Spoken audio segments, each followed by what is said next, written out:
Hey guys, welcome to the Podtendo podcast. We kind of talk for the first, 5 to 10 minutes on random topics about kind of our lives, what's going on. Sometimes there's random movies. If you want to get to the show proper, though, skip forward to the first 5 to 10 minutes. There'll be a music cue. Typically, I'm doing kind of like older commercials or maybe like a funny little skit or something I find online based on the game, and then you get into the show proper. So, starting off, third ever live record of Podtendo. How's it going, Tyson? Good. How are you, Mick? Yeah, no, can't complain. It's good. It's scary, spooky month, so that's always fun. Yesterday we did kind of like a weird. We did like one of those like amusement park kind of live interactive events we went to. How was that? It was good. It was good. There was a lot of like little events that we could go to, and there was actually we went at nighttime, so it was a little bit more scary. The corn maze wasn't so maze-esque, but everything else was pretty awesome. I've been to 3 corn mazes. They've all been shorter than I am. One was savaged by a hailstorm, so I'll give that one a pass. But I think the next one it just like didn't grow, and the other one was like literally like a stalk of corn in a line. I mean, I guess potentially it could have been a maze, but Yeah, it's more seemed like a trail decorated with corn. yeah. But then it was kind of what's called the Field of Screams that we went to, and the first one was kind of you just basically walked and there was performers and that would kind of talk to you. It was a thing, I guess. I mean, that's something as a kid where I would be really scared, but as Yeah. an adult, it's less so scary because you're obviously like, okay, especially since the guy at the start of the gate says don't touch the performers won't Yeah. touch you. You're like, okay, I'm okay with this. Yeah, yeah. I think my favorite of that first one we went to was the big fat clown that just had this horn. He was just like bumping it against his hip, and he was just kind of standing there. Yeah. And it was not like creepy, but I was definitely like, hey, you're having a good time. Like you found out your niche in life. Yep, he's got this. And there was the one chainsaw guy, and I remember saying to him, "It's like, sweet chainsaw guy," and he's like, "Yeah, one of two." And you're like, "You've ruined it." Yeah. I didn't know if there was gonna be a second one. Yeah. So that was good. There was another. There was these really weird effects they had where it was back-to-back semi-trailers. So if you know what a semi-trailer is, that's about the size of this event that we went into. And they had these weird 3D glasses that made, I think it was the neon on the signs or something kind of stand out, and it was extremely trippy. So walking around through those trailers, it was kind of more trippy than anything. I was like, if you were drunk or like on drugs or something, I'm sure you would have had a great time. Not super scary. Yeah, I wouldn't say it was terrifying unless you're one of those people that easily get scared by loud bangings or people like poking their head out. There was a lot of like people just chanting creepy chants. Yeah. But I've The second one we went into, the walls were very narrow, and you had to kind of feel your way along, and it was very dark, and there was no glasses. And one of the rooms we went into, it looked kind of like a rotten butchery, and there was like rotten meat everywhere. And I didn't want to touch the wall, so that was definitely one I was like, oh, I don't know where to go, and like I don't want to touch anything, get my hands dirty. So Yeah, it was one of those things where as soon as I got home, I was like, I'm gonna just kind of quickly wash my hands real quick. Then there was the one that we all kind of agreed was kind of the coolest. It was just a trippy maze, yeah, and it was just like with the 3D glasses and sheets hanging down where actually it had like the 3D effect, and you would just like we were walking, you just like kind of touch walls, and all of a sudden you kind of come to a two-way passage where you can kind of like pop out or go a different path or whatever. And we actually ended up losing you. that was intentional. Yeah, then there's me and the me and the two girls walking around just trying to find our way through, and we're like, where the heck's Mick? And I remember like I walked into like a dead end, and I turn around, and you're just like smiling. It's like, oh hey, Jesus, there you are. It's like they actually kind of gave me a little bit of a fright. Yeah, that's what I was going for. Yeah. Yeah. And then and near the end, there's actually like a rotating kind of cylinder. Something. Yeah. It was extremely trippy. Yeah, it was great. Yeah, and we all like, I'm pretty good with my non-vertigo or getting like disoriented. It was straight up disorienting, and like we had to have our hands on the actual like guardrail, but it felt like everything was just going sideways. Yeah. Oh, I know. Like our mom was with us, and she actually ended up having to take the glasses off to do the walk because she said it was like really like giving her a headache and hurting her eyes. So that was probably the neatest effect. Yeah, For the definitely. most part. For the most, yeah. I've done like something like that kind of before. It's kind of fun. I mean, I don't think it was as like spooky as potentially it could have been, obviously, but it was fine for what it was. Yeah, there's a lot of entertainment value. Yeah. And like there's the whole spider climb where it's basically just like 10 trampolines and a little cage thing Yeah. that you have to kind of work your way up.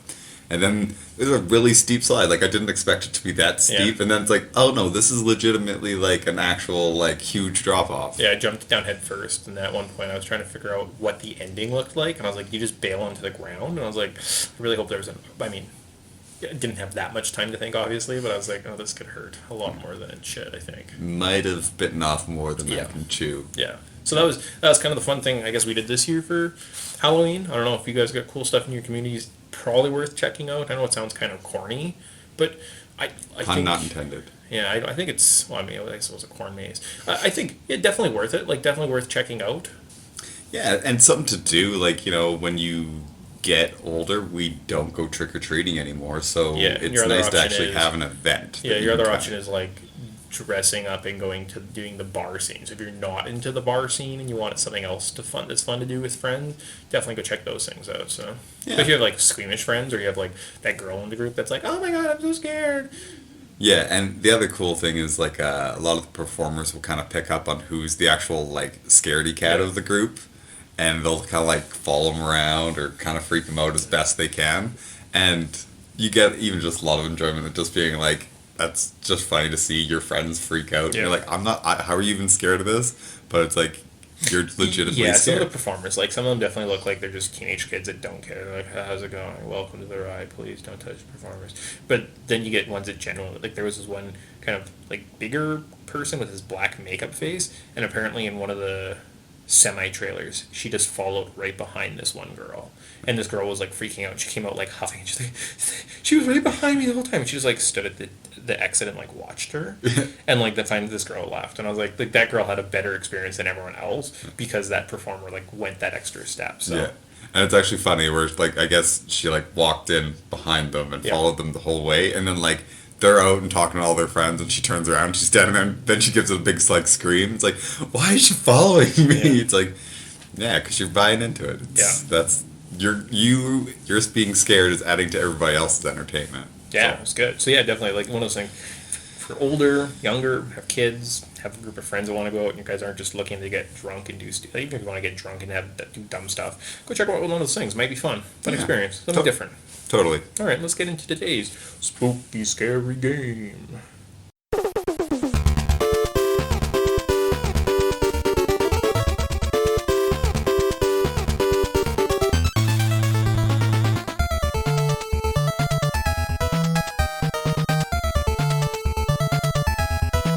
Welcome to the Podtendo podcast, where we analyze, reminisce, and replay. That was my zombie voice. Is that more annoying or scary?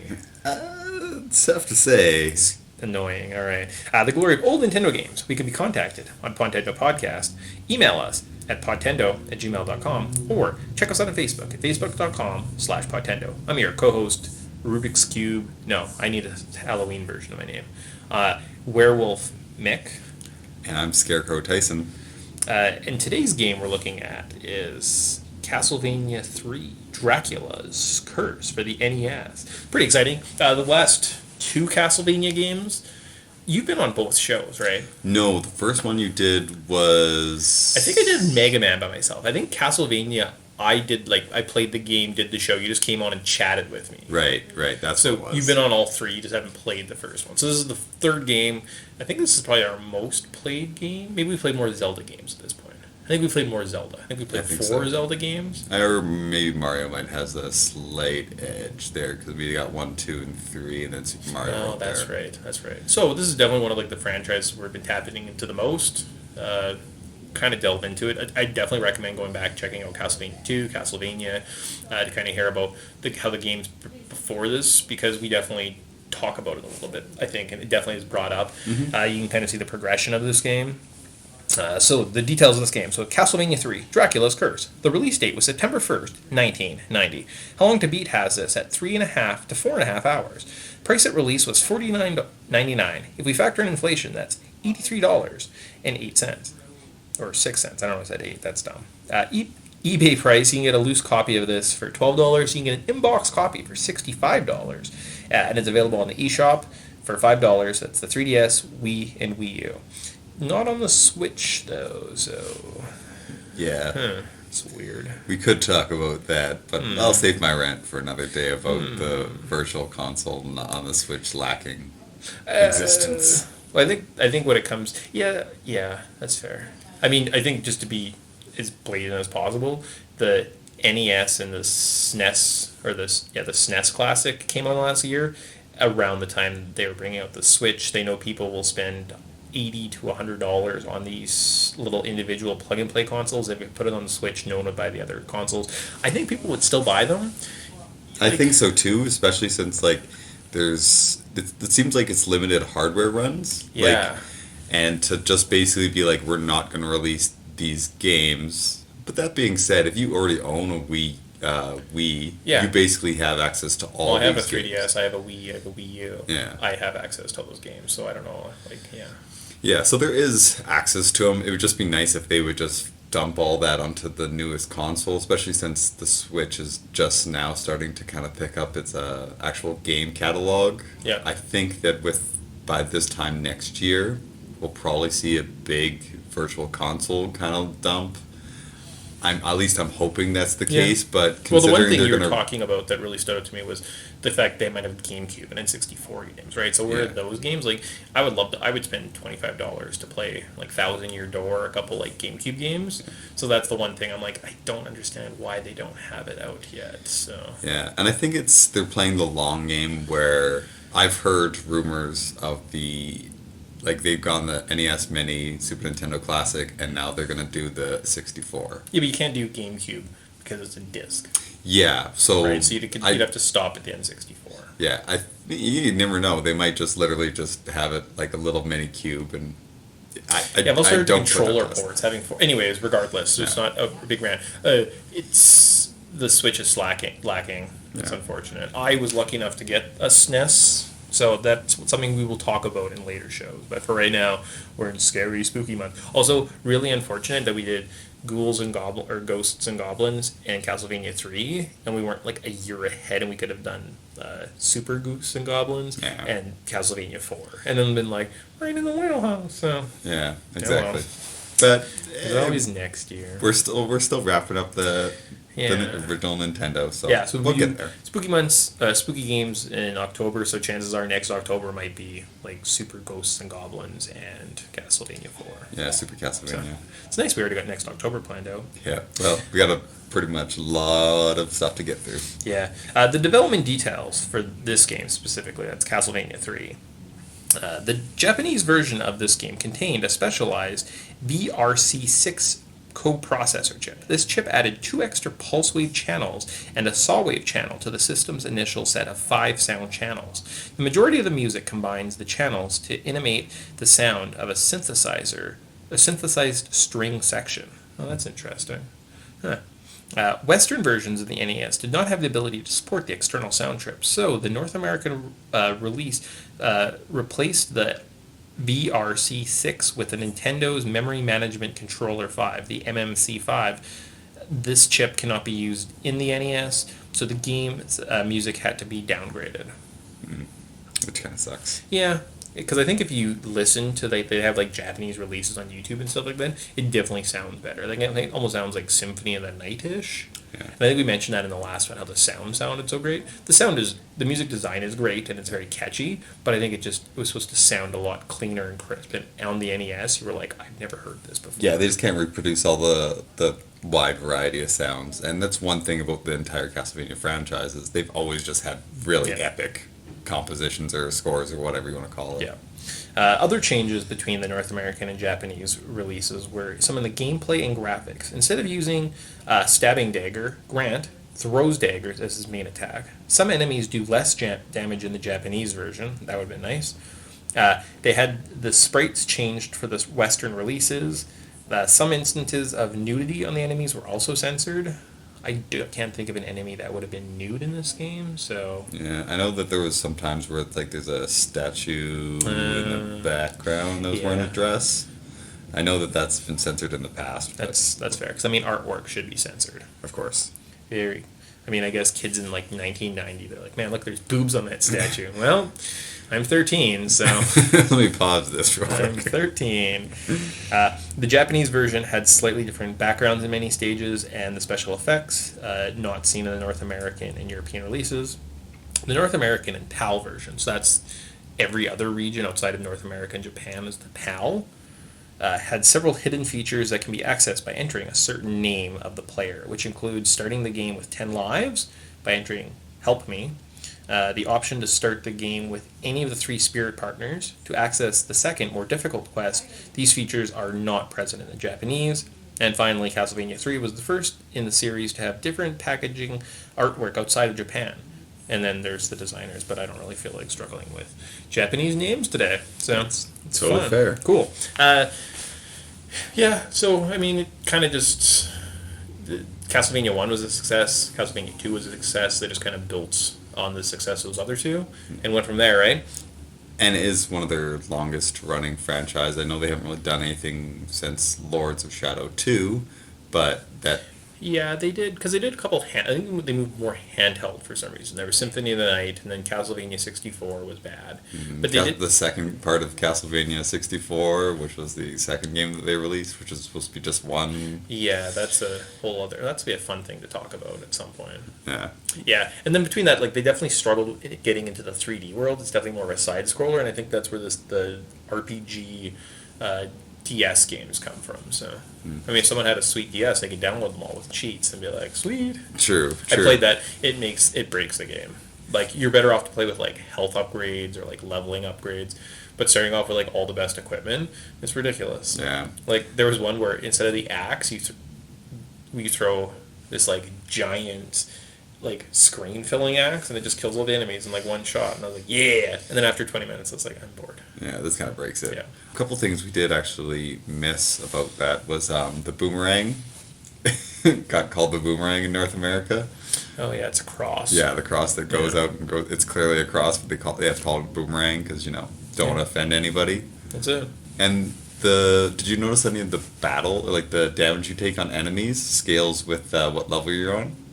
No. On the first 2 levels, you take like 1 or 2 damage. I think Yeah. it's 1, and then from like 3 to 9, it's like 4 damage, and then from there on, it's like I think 6 damage or some crazy thing like that. Interesting. So, yeah, and that's like literally just every bad guy and every boss. Huh. So Huh.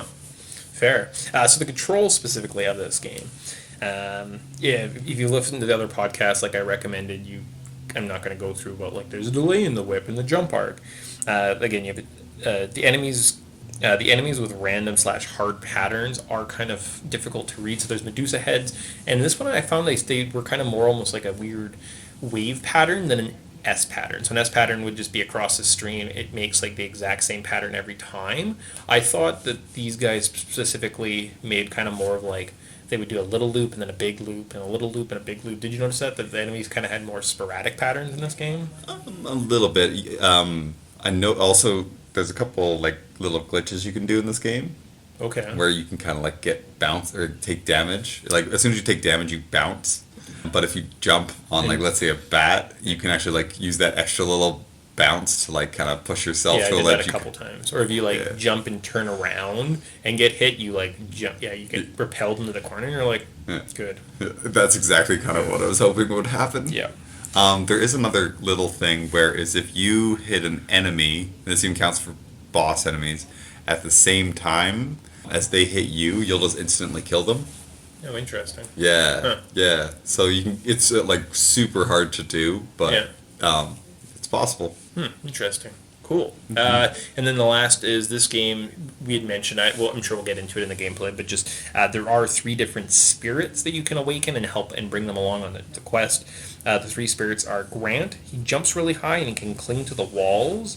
He makes platform super easy, but because his dagger is replaced with just this little tiny knife, combat is like extremely difficult with him. Alucard, he has fireball attack and he can turn into a bat. He wasn't super strong, and unless you had like unlimited heart cheats to get over like difficult jumps, his bat form was like very situational. And then finally, Silpha, who's introduced as him, interesting, had a very wimpy attack.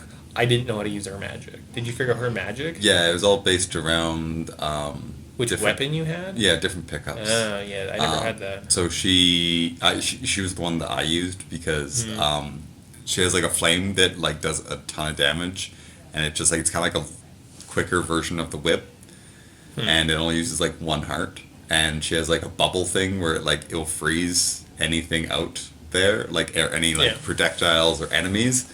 Also very helpful. So, but I guess when I played it, I mean, I'll spoil things. Got Grant, played as Grant, got Alucard, plays Alucard, and then I stopped playing as soon as you got into the castle, and then I replayed the game as Silpha again. But I just used Trevor Belmont the whole time.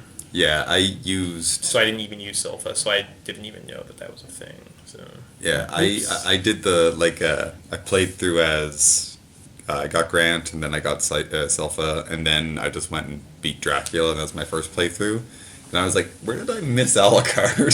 So then I went and I actually tried to find him, and I played around with him for a little bit, and I was like, no, Silpha's better. Yeah, that's fair. Okay, nice. So, we're struggling to remember this game a little bit because we're in 2017. Our mindset is in the future. We're not paying attention to what's going on in this year that this game was released. So we're going to get into our Podtendo, no one else, patented pending Wayback Machine. We're going to travel back to 1999, September specifically, 1990, not 99, like I said, that's dumb. And we're going to get into the mindset. We're going to get the nostalgia juices flowing. So the first one we're going to talk about is our favorite show. So rather than just talk about our favorite show and say, it's The Simpsons, what's going on in The Simpsons, I'm going to present Tyson with The Simpsons and another option for a TV show. Then we're going to decide which is his favorite show. Starting off, The Simpsons. Some enchanted evening, Marge and Homer enjoy a night out with the kids while they battle the babysitter bandit. Yeah, All right, remember that one? End of season 1, I think? Yeah. It was supposed to be the second episode, but then due to delay errors, it got pushed to the end of the production season or something like that. Yeah, Simpsons kind of have battled with that a lot, which is usually why they kind of have one episode in the can. I think in season 1 they got the very first episode back and were like, this animation is trash. We cannot put this on TV or this show will die immediately. I actually remember this episode, and it was kind of scary as a kid because it's like, no, there's a stranger breaking into your house, and she ties up the kids, and yeah. But it's the first time where the Simpsons kids kind of show how they can outsmart adults, and by people not taking them seriously, they can do pretty awesome things, and actually it just shows how stupid Homer is. Yeah, that's by the end of it. So. Yeah, very true. All right, or Quantum Leap. It was a show that starred Scott Bakula as Dr. Sam Beckett, a physicist who leaps through space-time during an experiment in time travel by temporarily taking the place of other people to correct historical mistakes. The episode that came out specifically around this date was The Honeymoon Express. After saving a cat from a tree as a firefighter in 1957, Sam leaps into Tom McBride, a New York City cop on his honeymoon. Sam must save himself and his wife's jealous and sociopathic ex-husband. To make matters worse, the project funding is in danger of being cut off, stranding Sam alone in the past, unless he can make a significant change in history, such as preventing the U-2 flight from being shot down over Russia. So, now that I've presented both of those to you, what are you feeling? You feeling you want to watch The Simpsons show, it's goofy animated, or a sweet Quantum Leap show? I feel like if it was me, my age I am right now, I'd probably watch Quantum Leap, just because that seems a lot more in-depth. But as a stupid, dumb kid, I would probably pick The Simpsons, because Quantum Leap, I'd be like, I don't understand why he keeps popping into different people. I don't know if I could wrap my head around time travel at that point. That's fair. That's fair. Yeah, it was kind of deep, and there was some deeper moments. Yeah. I have heard great things about Quantum Leap, and there's great moments. That's it, though. It's not a great show. It's just great moments. There was one where he goes back in time, and his sister's really sad, and he plays to her Imagine. with by what's his face? Oh, John Lennon. John Lennon. And she's like, "That's a beautiful song. What happens?" And she's like, "That's gonna be your favorite song when you grow up." And he gets murdered and stuff like that, and like she feels better and like doesn't commit suicide or something. And like that part of that show is like amazing, and you're like what a heartfelt. But the rest of the show is like sometimes kind of silly. So Yeah. yeah. It's 80s. It's late 80s, early 90s Yeah. TV. It's hit and miss. Yeah. Other shows that were available in September of 1990, we had Seinfeld, Fresh Prince, Cheers, Twin Peaks, and my personal favorite, Unsolved Mysteries. Yeah, that's a great show. I just like that guy's voice. Like, and I always wanted to just be like, and was there a werewolf? Like, that's kind of what I wanted that show to be. It obviously wasn't. Yeah. So, slightly disappointed, I guess, in that sense. Yeah, and it's one of those first times where you remember watching Unsolved Mysteries, and you're like, so what do you mean that lady who was just doing dishes in that window got shot and died? And Yeah. you're like, that's really The guy's terrifying. voice was great. I don't know Yeah. if the guy, but he talked kind of deeply. I can't do it. I can't even do it justice. I'm not even going to bother. I'm not going to bother. We're just going to move on to the movie. So, Tyson, it's his birthday in September of 1990. He's got his magical ticket. He can fart around, go to the movie theaters. What's he going to see? He's got a couple options. DuckTales the movie, Treasure of the Lost Lamp. Flatliners just came out again. So, look at that. Like, 27 years later, comes back out, you know? I mean, Ellen Page wasn't in this version, so probably not worth seeing. And The Witches. It's about that little boy who gets turned into a mouse by all the witches. Yeah, Pretty good. Actually, good Halloween movie. Yeah, it's very good. And the effects were done by, I believe, Jim Henson. Yeah, I imagine that. Puppetry yeah. Yeah, because I remember like the transformation to a mouse scene, horrifying as a kid, and Yep. gave me nightmares. Yep. Oh, So- no, definitely. And then if we wait a couple weeks, and like, you could save up your money and go watch Goodfellas. 1990, go watch Goodfellas. Yeah, I mean, that's- it doesn't win the best picture. It loses to Dancing with Wolves. So just saying, go watch Dancing with Wolves. And they'd be like, that Then sucks. go watch Goodfellas, And and you're you like- tell me which one's a better movie. Well, good job, Academy. You Yeah. fucked up again. Martin Scorsese gets screwed. Games that were released. Snake's Revenge, Metal Gear Solid 2, Solid Snake, Dr. Mario, Mega Man 3, and Super Mario World was released in Japan. So it's coming, young Mick. Don't worry. It's going to be right around the corner, buddy. Just hold on. And then everyone's favorite part. I would just... the songs. The 3 songs that were released. The 3 top songs, according to the Billboard charts of September 1990. Number 3, She Ain't Worth It by Glenn Medario, featuring Bobby Brown. Leads you on, then leaves you blue. Can't you see she's really just a waste of time? One day she'll treat you nice, then she'll turn as cold as ice. Would you think you're Right? That's fun. That's a song? Number 2, Visions of Love by Mariah Carey.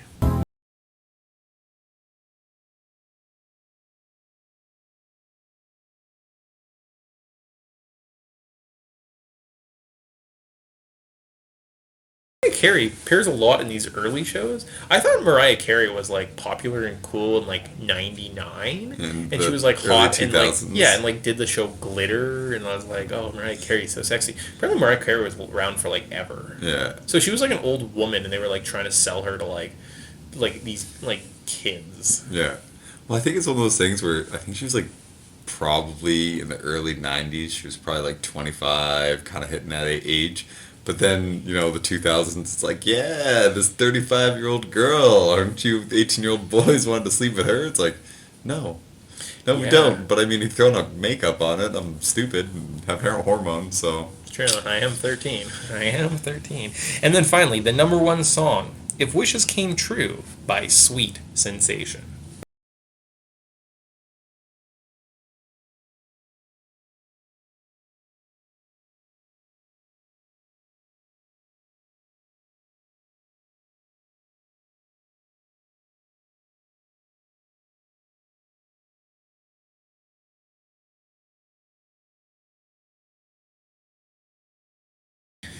So that was fun. I'm excited to get to the Super Nintendo era where I know all these songs. Yeah, I think there's a couple. I just did some notes, and I think I'm like, oh, I recognize that song. Good job, team. So there you go. Now that our nostalgia juices are flowing, we can talk about our first memories of this game. I don't have any first memories of this game. Well, angry video game nerd. That's been my answer for the last couple of ones. Yeah, I think so. I mean, I don't know. But Like, we're also going through some harder games, so. yeah, like again, we just missed the NES in our household. Didn't have it. I don't remember kids really talking about this one as much. I like Simon Belmont was a character on the Super on Captain N. So like I guess in that sense, like maybe I could say, oh yeah, I remember him there. But that's kind of the But I always thought he was like a caveman. I didn't even know what game he came from. yeah. Yeah, I mean, up until probably Castlevania, Yeah. and I guess my earliest memory was in Castlevania in that fight in the Colosseum. It's either the upside down one or the regular one, where you have to battle Grant, Simon, and Silpha. You fight their spirits. Gotcha. And I think it's in the inverted castle. So like that was like my first point, and I was like, "What's that about?" Yeah, Symphony of the And Night. one of my friends was like, "Oh, it's what's it called? Like those are the guys from the Castlevania 3." And I was like, "Oh, okay." So like that's probably like I was like, "Oh, I knew there was maybe some different characters in this game, but that's the extent." Yeah, if you actually listen to our early podcast, I actually didn't even forget that this is a game. Literally, you were like, "Man, I'm so excited to play Super Castlevania next." I'm like, "Oh, we have to play this one." Oh. Don't say oh. It was good. Yeah, it was good. We had a good time. All right. So just moving along, we'll go into the story. The time is 100 years before Simon Belmont's birth. The moon burns red overhead, the black clouds loom large on the horizon. All is quiet and still. Only the call of a distant crow stirs from the night's air. Suddenly, the thunder roars over the morbid mountains and into the village of Warakalia. Like the yell of an angry giant, the terrible sounds shake homes and shops as if they're being sapped from strength. But no one blinks an eye. The village is dead calm, for all the people have fled after receiving warning from the great beyond that the Count Dracula has assembled a mighty army. It is up to you. The last line of defense is Trevor Belmont. Go forth into the night and stop Dracula. Wow, what a great story. Clearly well written and not full of any English. Yeah, unfortunately, I'll leave it like that. Yeah. So from this point, we kind of move into the level notes. This is kind of our, if you've never played the game before, or if you've had, actually I think this supposed to be if you've played the game before, maybe we can give you some hints. Maybe you're playing along with this. I guess we should maybe emphasize that. Like the point of the show isn't to just give you information. It's supposed to be like you play along with us, and we talk about different moments, and you're like, oh, this was fun, or this wasn't fun. We've never ever mentioned that before. I think this is like episode 39. We're almost done 40 shows, and we've been doing this for a year and a half, and I finally told people what the point of the show was supposed to be. What the point of the actual level notes are? Yeah, well, John do, you know? John do.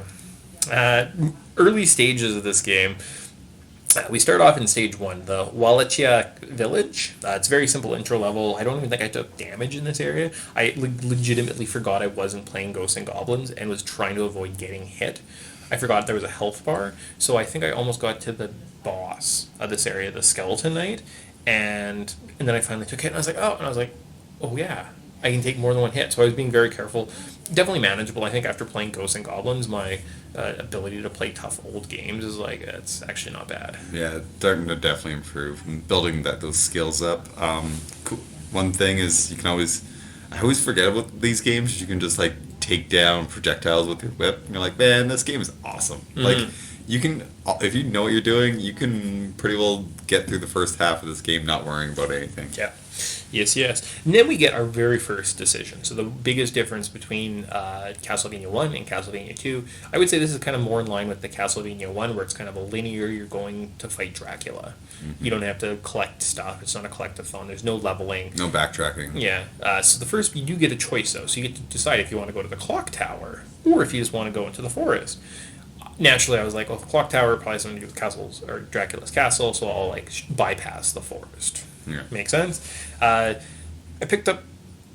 There was some like tricky pendulum jumps here, and the Medusa heads that were floating around. Oh, not pendulum jumps, but just jumping onto the gears. Mm-hmm. They're rotating, and you kind of have to make sure you jump off them before you fall off the screen. And instead of putting hidden blocks like they do in Mario, they just show you that there's a block in your way. That if you jump into it, you're going to fall into the hole and die. So they're like, oh, yeah, we're blocking you right away. Like it's just a foregone conclusion. I'm like, oh, great, thanks a lot. Yeah. Big jerks.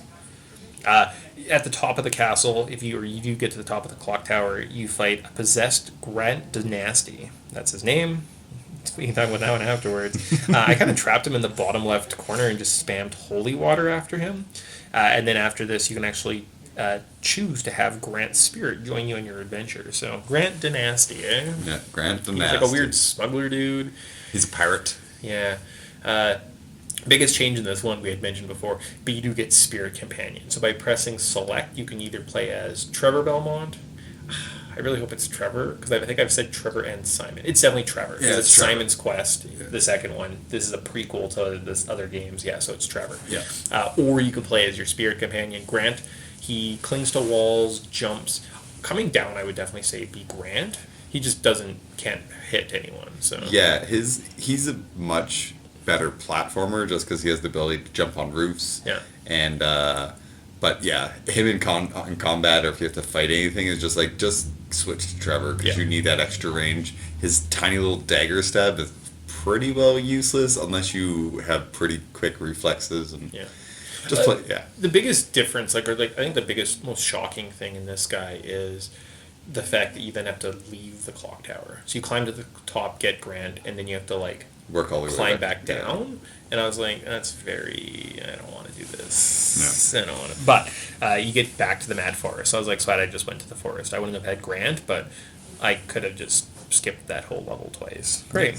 Mad Forest, honestly, the first time I played it, I remembered nothing. I was like, I don't recall this one. Second time through, there was owls. There's no boss of this area. It's just a transition to the next decision. So it's kind of... There is a Cyclops. Really? Yeah. Yeah, okay. Yeah, he's that guy that kind of charges at you and he's holding that hammer thingy. Okay. Oh, but... Really? That's weird. But you kill him, but you don't get a red orb. Yeah. Yeah. Gotcha. All right. Well, I definitely. He's maybe just more of a mini I boss. screwed up the than boss anything. order a little bit. So if you want to tell me about the bosses, that's great. I have notes on everything. I just definitely put them in the wrong spot. Yeah. Then we get two choices. So the above ground path, that's where Tyson went first, and the underground path, that's where I went first. Doesn't matter. Split hairs. My notes, apparently, we go to stage 4, which is the murky marsh of morbid morons. Yeah. If you continue on and don't head to the marsh, this is where you grab Sypha. Yeah, the surface. We'll double back. Yeah. So I think we'll talk. I was going to do bottom and then come back to the top. Does that work? Okay. Yeah, or that how's works. your walkthrough? I'm just doing the way I did it the first time. Okay, let's do it. So instead, we actually go to stage 4, the haunted ship of fools. I like that they call morons and fools. Love the name. I don't know why this game calls you things like fools and morons. It sounds very rude. My favorite part of this is definitely the teeter-totter mechanics. So you get on a teeter-totter and it's a platform that shifts back and forth, and you actually have to time it typically to walk to the other end, jump to have enough arc or height on your jump to clear jumps, potentially have it level so you can actually make it across bigger gaps. I really like that part. I thought that was neat. Combat here wasn't super hard. No, still pretty easy. You start taking more damage. There was around fencers, the headless fencers I thought were kind of tough because sometimes they do lunge at you and you'll be jumping and they'll knock you back and I'm like, thank God for save states. Mm-hmm. The boss here I had written down as a Cyclops. Are you telling me that the boss here potentially is Medusa? No, he is a Cyclops as Okay. well. But there is also 2 mummies.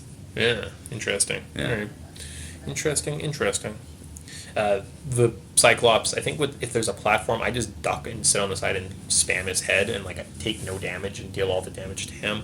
If it's the mummies, just run around and try and hit their bandages. Yeah, I use a lot of holy water because enemies move really slowly, so they'll stand in the holy water and just continually take damage. And you're like, well, I'm just gonna spam holy water and run away from you. So. Yeah. Once we're off the ship, though, we beat the ship. We move on to the Cursed Tower. Mm-hmm. Actually, this was one of my favorite parts of this game. There's these auto-scrolling levels. So as you start climbing, there's this kind of weird shift in the level. So it's not a smooth transition. It's kind of a shift. So it almost feels like the level's crushing itself or you're going to get crushed. I kind of liked it because it was kind of borderline scary and it had a good sense of urgency. So auto-scrolling levels are annoying because you get to the top and you're like, oh, come on. But the weird shift and dramatic shake of the screen makes it seem more menacing. And I was like, this is great in a horror title. Probably my favorite parts of the game is this and the water level with the rising water. and for some reason, I don't know why that stood out to me. I think I was just used to the other games where it was like the level itself, the enemies are tough. This is the way the stage is built. It's actually difficult. So Yeah, and I think that there's enough time that if you kind of know where you're going and keep a good pace on, you don't get screwed. yeah. This first part, I got to the top of the screen and actually had to wait. Yeah, and I mean there is nights that pop up, but I mean Yeah. like as long as you are kind of on like a safe like little area and you wait for it to bump down or whatever, Yeah. then it or bump up. It's not a big deal. I really enjoyed this one. I remember the Angry Video Game Nerd making a big deal about it, and it's Yeah. just like it's not a big deal. No, this no. is this is actually a kind of a funner level. So The boss here, I think there's two bosses because I have the Medusa was written down. She was the mid boss. She, if you kneel beside her, she has these spear or snake spears that she'll toss at you. You can avoid those, as well as she has like a stoning breath that will turn you to stone. So you can actually. It's not super tough though, right? yeah, And then the second boss was the evil flame. So there's two parts of this one. There's mummies and the Cyclops. So there's two coffins. There's this little flame. The first one possesses two mummies come out. You kill it, and you're like, oh great.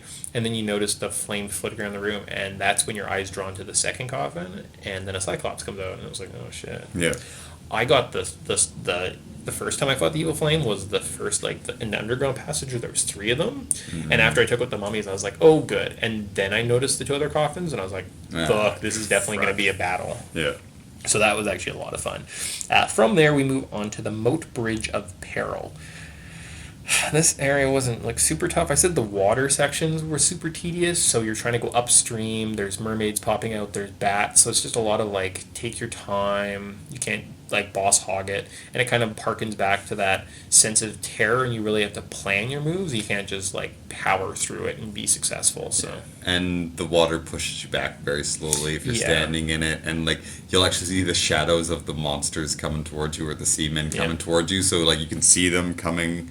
Just crouch and throw out your whip when they get close, and just be prepared to be pushed back. Don't panic, and just take your time.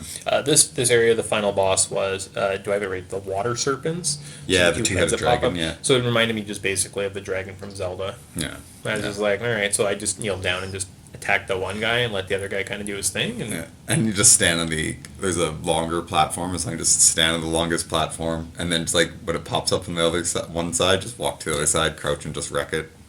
yeah, from here we're on to the castle courtyard. So this place, the bone towers became super annoying super quickly, as well as there is a fun auto-scrolling. So the screen is then trying to squish you, and I think it works both ways. I think there's one where you're trying to get down, and it kind of chases you, and there's one where you're trying to climb up, and it's chasing you. I think you're right on that one. Yeah. Yeah. I just, for some reason, I remember one stage having like both an up and a down, and I'm thinking this is the one since it's the second time it's introduced. Mm-hmm. The boss here was the evil flame. Has 3 stages this time, and the third stage is kind of like a devil. That's a gargoyle. Okay, a gargoyle. But, I yeah, it used looks exactly Sofa, like it. and I just on the left hand side of the screen there's a little platform, and I literally just jumped in a circle, and he followed me, and I'd like land a hit, and then jump to the next part and land a hit, and Yeah. jump in and land a hit, and yeah. Yeah, not too bad. Actually, a lot of the bad guys, I find a lot of the bosses Yeah, weren't like nothing super hard, yeah. as long as you just kind of keep Yeah. moving and They were very Just- manageable. yeah.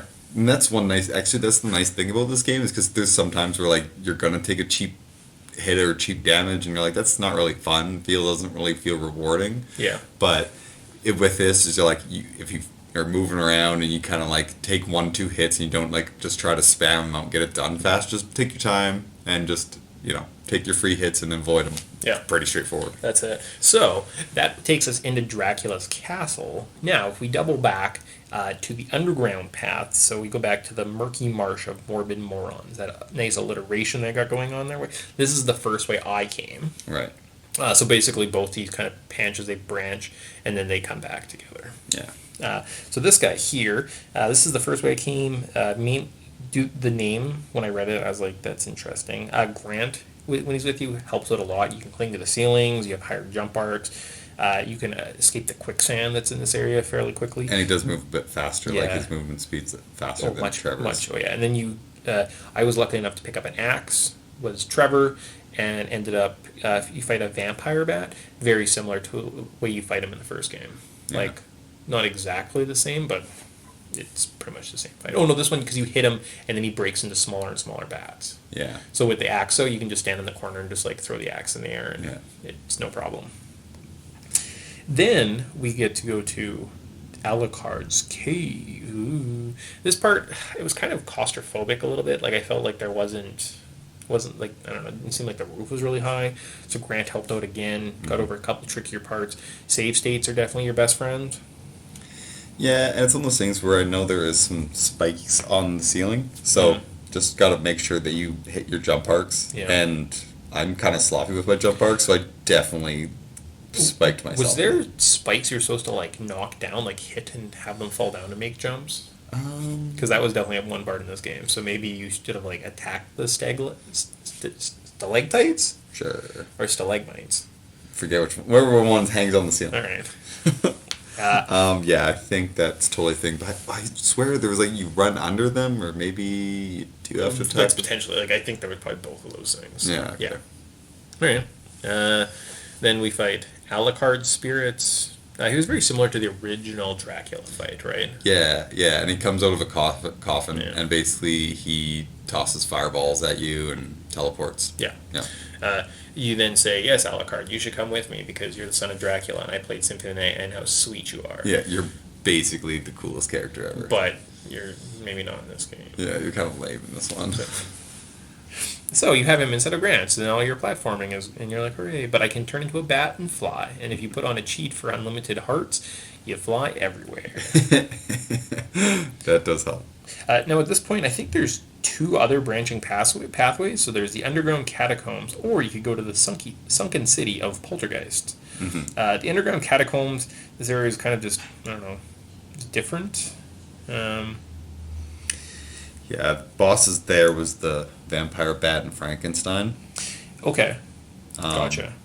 And Frankenstein straight up is just Frankenstein's monster, Oh, even though yeah. they call him Frankenstein. And but- with Alucard's flight powers, I find it kind of breaks this game Yeah. ever so slightly. Because just my note, I'm like, I played this after I played my favorite part of the game, so wasn't a big fan. Yeah, it's also one of those things where like you can just like the Cyclops, that you just do damage and they'll just try to move over to that. I liked the Frankenstein boss because he would throw bricks at you, but then he also shakes the ceiling and Yeah. it shows you where the gap is. So as long as you move towards the gap, all these rocks fall down and you never get hurt. True. And I like kind of bosses like that have patterns that are recognizable. Yeah. Then if you don't do that, or you save, or you go into the sunken city of Poltergeist, I think this might be my favorite area of the game. The theme is great. You're walking around a city in water, which makes sense. If you have Alucard, you can fly over a couple more difficult parts. Then you get to the boss, who's a water serpent. I changed to Trevor to make sure I dealt kind of maximum damage, because his little fireballs are kind of wimpy. Yeah. Then, just before you're about to defeat this water demon, he drills up into the ceiling and starts pouring more water below you, and the water starts to rise. And now it's a chase, and now you actually have to escape this water before you can fight him for the final time. And I was like, "It's great! Like, what a great new theme!" And it's definitely one of those things where they like, well, "This is Castlevania 1, Castlevania 2. How can we improve on this theory?" And it's, let's add parts where the screen auto scrolls and almost squishes you, or let's add where the water rises and you have to chase it and make platforms kind of in. I thought it was excellent. Yeah, as after playing number 2, kind of streamlined a lot of the issues that we were having with that, as the backtrack here, then backtrack there. Yeah. Where the heck do I go? Here, it's like you just need to get from the start of the level to the end of the level, but each level kind of has its own shtick. Yeah. And as you progressively get hard, like go through the levels, it gets harder, or the shticks get more and more interesting, and you need to kind of like work on your you need to work on your actual like timing of your jumps, or how fast you move things, or get working on your actual like taking down projectiles so you don't take damage. Yeah. So. Yeah. Nice. All right. And that gets us, either the underground catacombs, sunken city, and that gets you to the abandoned mine. Again, I would say a very forgettable area. There's some tricky jumps, if I recall, but again, with Alucard, it's not super tough. You just kind of fly around it. And the boss was the Evil Flame. So this is the one with the Mummy, Cyclops, and then Gargoyle. Yep. Yep. Now, we're all the way into the main hall of Castlevania. Yes. I said I think the first main hall reminds me of kind of the first area of Castlevania. Totally. I actually was just having like major deja vu, and I Yeah. was like, did they just rip this entire thing from it? And I was like, no, there's certain parts that are different, but it definitely has the same feel. So it's nice that this is a prequel, Yeah. and that it should make sense that it's the same darn castle. Yeah, yeah. Then we've got the boss here was what, the Grim Reaper? Yes. I thought the first stage was really tough.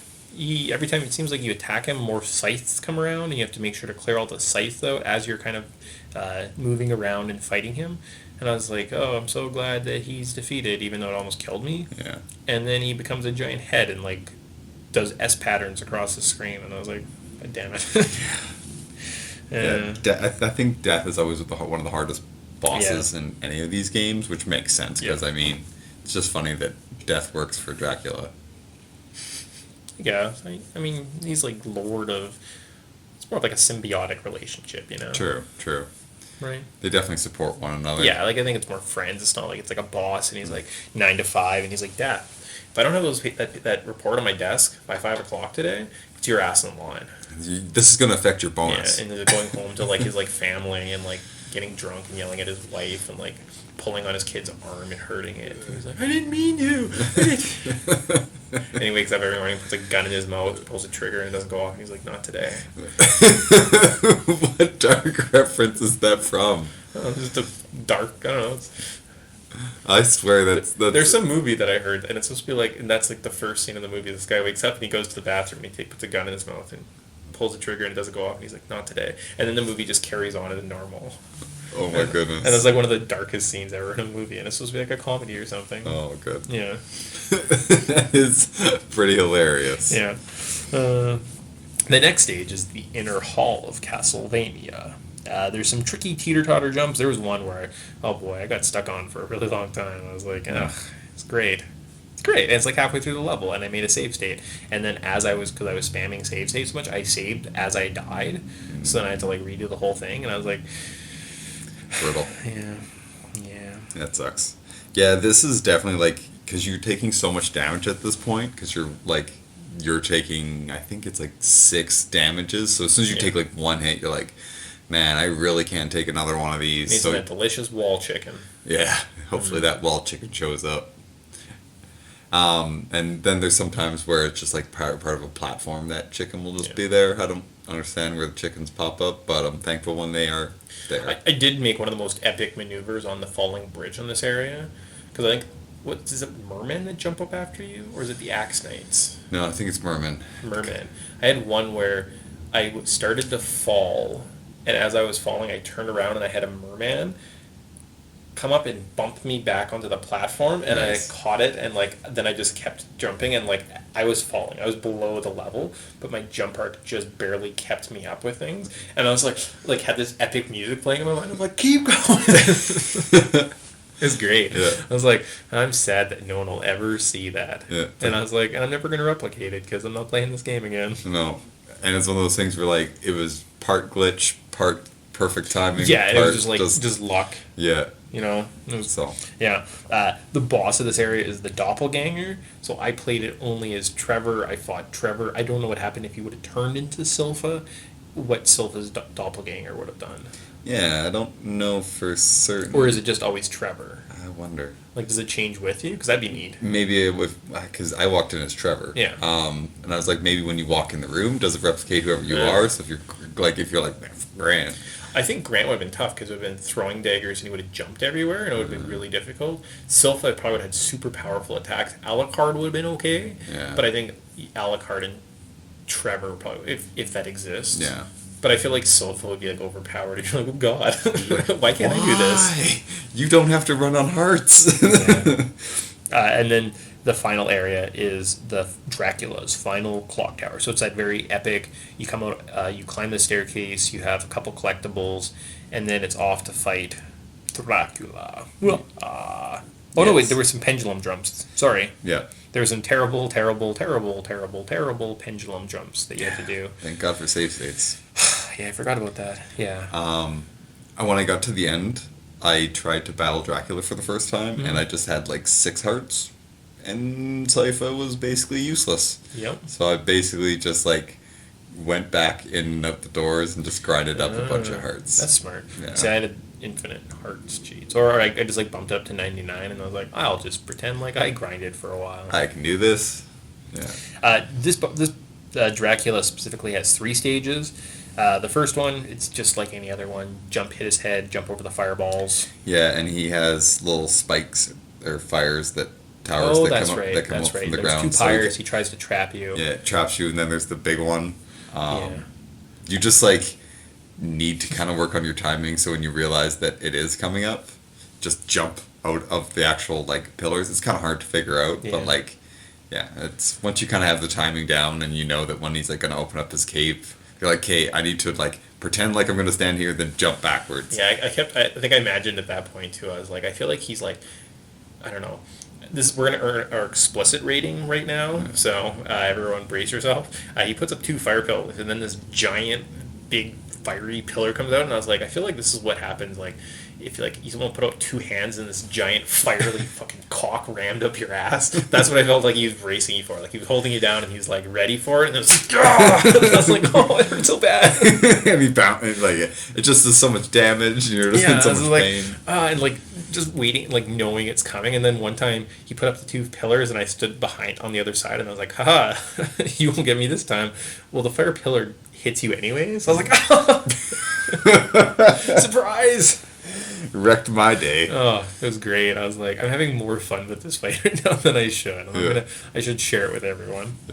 The second stage, he turns into this weird, 5-headed floating guy? That puke sludge. Yeah, and the first time I played it, I took out like the 2 bottom heads, and I didn't have an axe, so I had to wait for him to come down to the bottom of the screen, land a couple hits. He floated around the top, and I was like, well, this is tedious. Also, not very epic. And not very hard. Yeah. Definitely the easiest of the 3 forms. I was gonna look into that. Like, what do the 5 heads mean or something? I didn't, but Yeah, it's I was like, it's definitely a bad guy that pops up from time to time in other later, better Castlevania games. suppose, yeah. But it's like this is kind of not as scary as I would anticipate. It's just more like weird.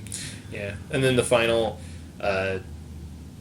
stage is he's like a giant, stoic-looking bird statue. Yeah, it doesn't move though at all. It just kind of stands still and like shoots little laser beams at you while the platforms raise up. The hardest part about this is literally just trying to avoid the platforms that will move you up and make it easier for him to just shoot. So if you're just kind of like keep bobbing back and forth. I just kind of stood below him, I think, and just spammed the axe. Yeah.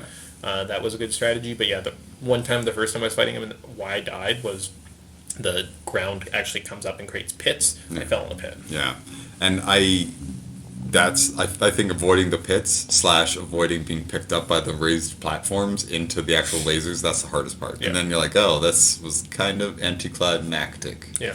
But then we've defeated them. We've That's it. Saved the day. I've only seen the ending with Silpha. So it says, you defeated Dracula, congratulations, and your spirit. And she can now rest easy. And Silva pulls back her cloak, and she's got this blonde, beautiful hair, and you're like, she was a girl the whole time. But it clearly said him earlier, so I don't understand what was that about. Yeah, and they end up actually kind of together. Yeah. Sypha and Trevor. Yes, I read that. And I was like, I don't know, is this canonical? the spirit? Like, I don't understand the spirit, you know? Like, Yeah, because, like, did we save her from being petrified because she was kind of like a stone thing? oh, that's right. So, anyways, those 2 end up together, and that was Okay. the ending I got. Yeah. But I do actually have all the other endings. Perfect. If you just beat it just as Trevor, Yeah. basically he just stands up on the like little cliff by himself. Yeah. And it just basically says that one day he hopes that people will respect the Belmont name, because at the beginning it's like, oh, Belmonts, they're evil and they're cursed.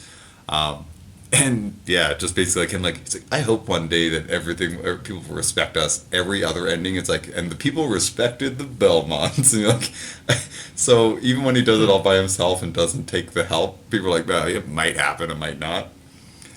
With Grant, basically he goes back to the very first city and starts to rebuild it.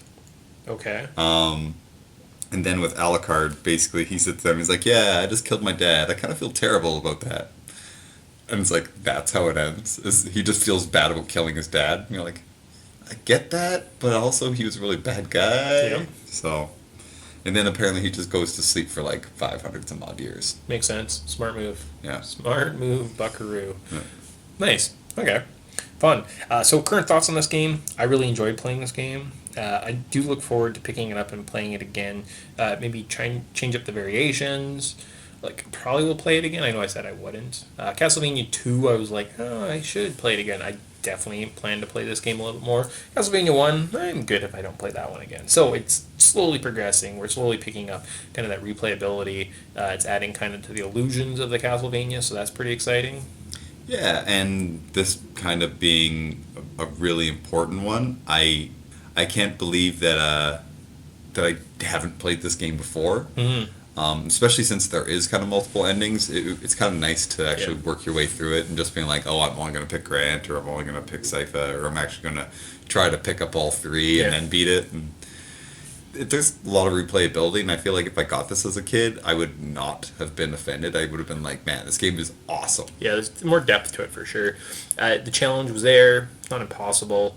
And the variety in characters, I think, just adds to that, right? So you could pick it up and it would feel fresh all the time. You're like, oh, I'm going to try playing it as this and try this, right? So, Yeah. kind of interesting. You could, in theory, play through the whole game as Grant, Yeah. right? And see what that looks like versus I kind of gave up on Grant when I found Alucard versus you could say, peace out, Alucard, I'm going to play as Grant, Yeah. right? And see how that changes up. What would you change? So I know we sometimes do this section, sometimes don't. So what would you change with this game? Honestly, I think if we got... There's actually a fan remake of this game where they basically take the engine from Super Castlevania Okay. and they make this game but Super Castlevania. You're like, that's what I want. Interesting. Updated graphics, all the different, like the 8-way different diagonals that you can actually attack. Nice. I think that would be really great. Yeah, I don't know. I think is what it is. If you want to play a good little retro Castlevania game, this is probably one of the better ones. So. Yeah, I think I said the only thing is I would like an RPG element, and then I thought about it and I was like, I just really want to play Symphony of the Night. Yeah, like make the Symphony of the Night, not in. yeah, just play Symphony of the Night instead of this. So that's where I'm at. Awesome, good. So I'm glad we both liked it. It sounds like we might play it again. Sounds like there might be other versions you can even pick up and try if you're interested in taking this one on. So final, are you buying it? And then I think we're out of here. So. The first werewolf encountered in The Wolfman is a gypsy man named Bela, played by Bela Lugosi. Bela Lugosi's most famous role is, of course, the original cinematic Count Dracula. While attacking a young woman, Bela is killed by Larry Talbot, who beats him to death with a silver cane. In the scuffle, Bela bites Larry, turning him into the titular werewolf. A little-known fact about werewolves from Romania, and thus gypsy folklore, they come back as vampires if you don't kill them right away. The weakness to silver was something invented by the Wolfmen, so suffice to say that Bela was not properly killed. The original legend says that a werewolf needs to be slain, decapitated, exorcised, burnt, and scattered. Bela was merely beaten with a cane. So, shortly after Talbot wandered off, Bela woke back up, and with no recollection of who he was, all he knew that he was a bloodthirsty monster, a predator man, like the dragons of old, a son of dragon, Dracula. So that's nothing to do with this game. That's just a weird legend about the Universal monster movie? Yeah. Are you buying it? It sounds good. Wherever I stole that from and just obviously copied it and didn't rewrite it myself because it was well written, didn't have words that I would struggle with. Yeah. Somebody put a lot of thought into it, and it would actually kind of make sense why he switches. Mm-hmm. So, I'm buying it. Cool. That sounds awesome. Add a little lore to those old monster movies. And go watch the Universal or Hammer monster movies this Halloween. You'll have a good time, you know? Yeah, yeah. And it's something that you should go back. Like, I mean, in this modern age where everybody wants fast-paced movies, going back and watching a classic movie like a Hitchcock or a old Universal, it's like these movies, for what they are really good. So. Sweet. All right. So that was a kind of our end of our Halloween section. I don't know if it was scary. I feel like I was more creeped out playing Castlevania or Resident Evil last year for sure. Yeah. These games were fine. Early attempts at horror titles. So hopefully you guys enjoyed kind of the journey. We talked about going outside and rather than just movies. See, we go outside, people. We don't just sit and watch TVs and play video games. Yeah, we were just outside last night. We go outside sometimes. I went to walk today to the store, so don't talk about it. Sometimes I need to walk outside and check the mail and walk back. There you go. We go outside. Awesome. So with that, I think we'll say bye. Hopefully have a safe, happy Halloween. And we'll see you guys in next month, which of course is the month of Mario. It's pretty exciting. Yes. What fun Mario games we're going to play that are clearly about Mario and not about anyone else. Yeah. But he'll be there. I It's true. think. Mario will be there. All right. So bye. See you. Thanks for listening. You can contact Podtendo on Twitter at Podtendo Podcast. Email us at podtendo@gmail.com or check us out on Facebook at facebook.com/Podtendo. The music of Podtendo was used without permission and is property of Nintendo.